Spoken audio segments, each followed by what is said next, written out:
What's good, y'all? What's good, Real Talk Squad? This is Miles. You're listening to Real Talk with Miles Johnson, where you know we always keep it real. Let's get straight into it, man. We're going to talk about Jalen Hurts, assess his performance against the Green Bay Packers. We're gonna keep it real, y'all. We're going to keep it real.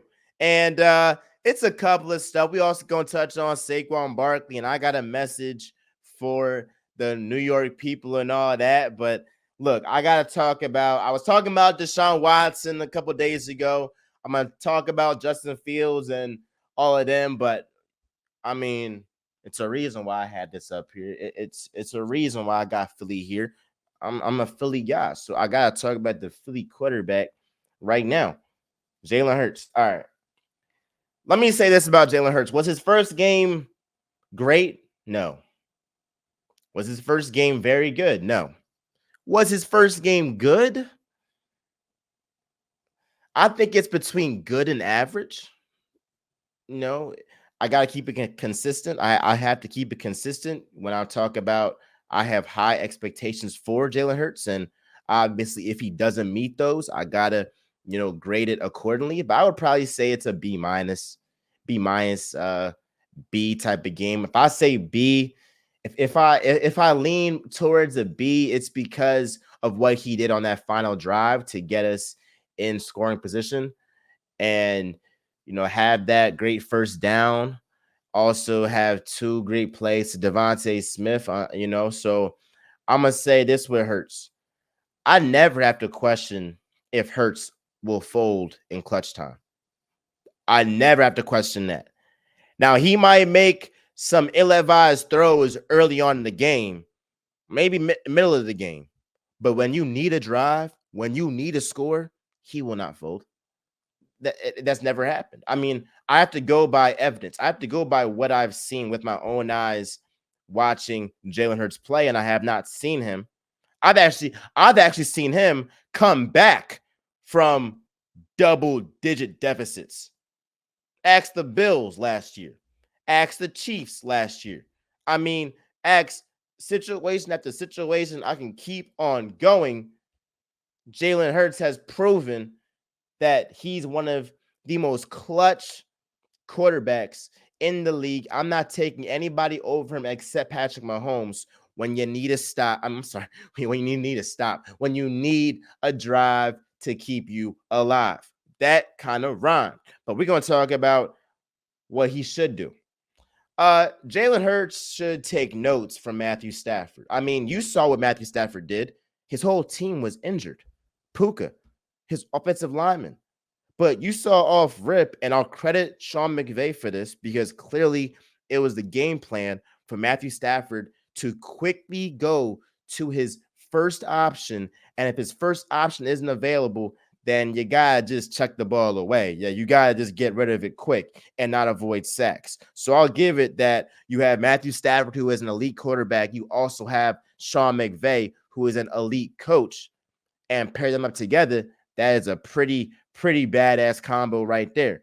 But Jalen Hurts should take notes from Matthew Stafford's game against the Lions. I know the Lions won, but what Matthew Stafford did with a completely injured team was, there's no other way to slice it. It was simply remarkable. And Matthew Stafford's performance against the Lions in a loss should really give no excuses for guys like Deshaun Watson, who, is your offensive line the best in football? No, but you're getting paid the big bucks to overcome that stuff. You feel what I'm trying to say? So I would say that Jalen Hurts should learn from Matthew Stafford and be like, okay, this is how I quickly go through my progressions, even when everything is not going my way, because I don't want this to happen, but let's not be naive and think that there are going to be games that everything is not going to go Hurts' way or the Eagles' way. It might be a snap or two. It might be a quarter, a game when Jordan Mailata, Lane Dickerson, Lane Johnson, Cam Jurgens, they aren't available, or one of the playmakers offensively for the Eagles aren't available, and it's going to be on Jalen Hurts, who was paid those big bucks, to overcome it. But you get to see what Matthew Stafford did. He was amazing.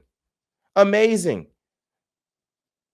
So if I'm Hurts and if I'm Kellen Moore, I'm looking at that Rams game against the Lions. I'm saying, oh, we are seeing some masters at work. Sean McVay and Matthew Stafford, and this is something that now I'm not saying Hurts is gonna be the throw of the football that Matthew Stafford is. And again, he's still learning, he's still getting better. I'm not saying he will go through his progressions at the level that Matthew Stafford goes through each and every game. Here's the thing though. I think Kellen Moore has helped Hurts' game tremendously, and it's only game one because we have seen Kellen Moore use motion, like I've said before. And according to Next Gen Stats, when the offense used motion, Hurts completed 15 of 21 passes for 212 yards and 2 touchdowns. Without motion, he completed 5 of 13 attempts for 66 yards and 2 interceptions. The Eagles should be top 3 in the league in how much they have motion, how much they have pre-snap motion. It shouldn't even be that's the proof in the pudding right there. When you have a stale offense, and it's kind of like this too. In any profession, if you don't adapt to the latest trends, that's like me as a journalist saying, I'm not going to focus on social media. Okay, buddy, you're going to be out of a job very, very soon. And if you're a coach and you don't have any pre-snap motion schemes to get you guys open, you're gonna be out as a coach. And honestly, Nick Sirianni was about to be out of a coach, and he was somebody who barely used motion in his scheme. I don't see how that's possible. It's like in any profession, if you're not hip to AI, if you're not hip to social media, it's like you're cooked. You're cooked. Churches that did not focus on live streaming, they're cooked. Because once COVID came, it was reps. It was reps. You have to evolve. You have to change to the times. Kellen Moore, keep using pre-snap motion and use that tempo of getting us. Really, you want to be able to control the clock with Saquon Barkley, but also feed those guys in a timely manner. AJ Brown, Devontae Smith, they were flat out amazing. Best duo in the NFL in terms of the wide receiver position. I want to talk about the New York Knicks and the Sixers.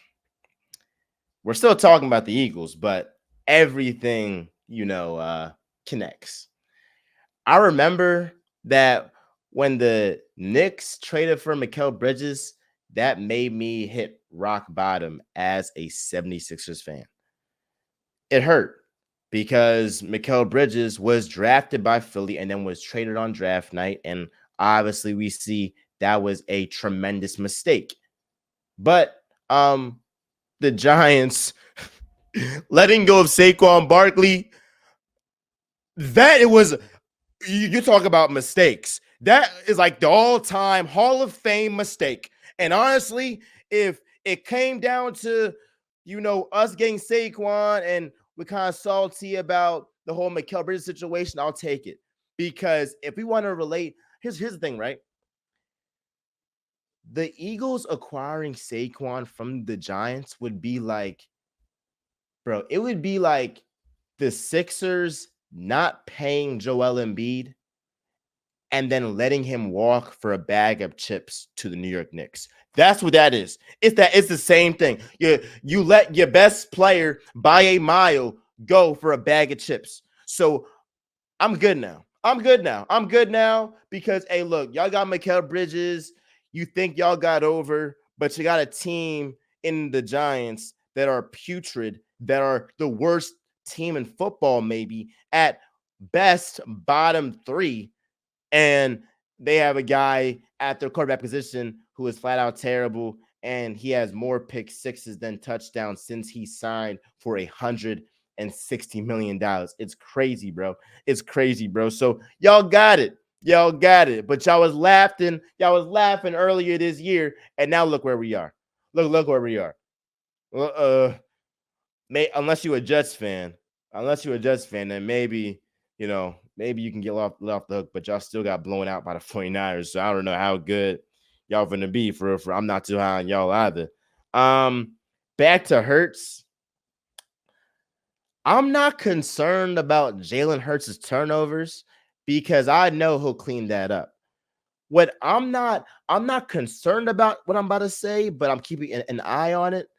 I'm keeping an eye on his mobility as a runner because when he first came in the league in 2020 and he had that game against the Saints, I mean, you talk about a dynamic runner.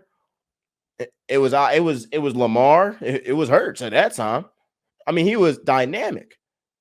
2021, 2022, he was dynamic. 2023, he was injured. He wasn't as dynamic as he used to be. So we're in 2024. I don't know if it was the Green Bay Packers defense, and I'm going to be optimistic and believe that, hey, they had a great defensive plan. They were able to, not let Hurts go to his right side and, make some guys miss. I'll say that I'll give the Packers defense some credit, but I'm keeping an eye on Hurts' mobility. Because look, Hurts is not going to be the thrower of football like Mahomes or a Josh Allen or a Joe Burrow or Matthew Stafford. But the trade-off is he's an excellent runner of the football. And that's what distinguishes this Eagles offense to literally be unstoppable, is through Jalen Hurts being that unstoppable runner that we saw in 2020, in 2021, and in 2022. If Hurts is not the runner that he was in the past, that's when the Eagles can get into some trouble. It's not going to be like, oh, it's over, but it's going to be like he got to overcome that by being a better passer and going through his progressions, and he can't turn over the ball more. But as long as he is the same runner that he was in 2022, we cool. We cool. But that is something that I'm definitely keeping my eyes on. I want to see Jalen Hurts be more of that runner that we saw in his first 2-3 seasons in the league. I want to see that. And shout out to Hurts against the blitz. He torched the blitz. Y'all tried to say, oh, he couldn't do that. Look, it was something that, like, when he was with Jason Kelsey was the guy that was picking up the blitz. Jason Kelsey was the guy that was picking up different defenses, all of that. Now it's on Hurts, and now he's learning how to be that leader and how to take it up a little bit of a notch. And I fully believe that he will grow into that if he hasn't already. But it's a process, bro. It's a process, but I'm optimistic, and I'm optimistic about this Eagles season. But I'm going to refrain from saying we'll win the Super Bowl every year. I mean, I do believe that we'll win this year. That was some hypocritical stuff. I do believe we'll win, but I'm not going to say like we're going to keep week by week, keep getting better, keep saying what we should improve on each and every week. But the 49ers right now, they're the best team in the NFC as of right now. That's going to change. And I would like to see them in the playoffs in the NFC Championship. And I would hope that it is at Lincoln Financial Field. I will be there. But we're going to see. I like where we at, bro. I like where we at. It's funny, though, because everybody picked the Packers to beat the Eagles. But now, since the Eagles beat the Packers, oh, it's just the Packers. It's just the Packers. No, that was y'all team, right? That was y'all team, right? They was the guys that put 50 on the Cowboys, right? Keep that same energy. Y'all always do this. If the Eagles beat a team that y'all thought would beat them, oh, they wasn't nothing. All right. Nothing new. Same, different year, same story. I get it. We play nobody. Get to the playoffs. We're not gonna play nobody. We always hear this all the time, bro. It's just super funny. Like, comment, subscribe, do all that jazz. Make sure to show some love and share with a friend and share with a friend. Love y'all. Peace.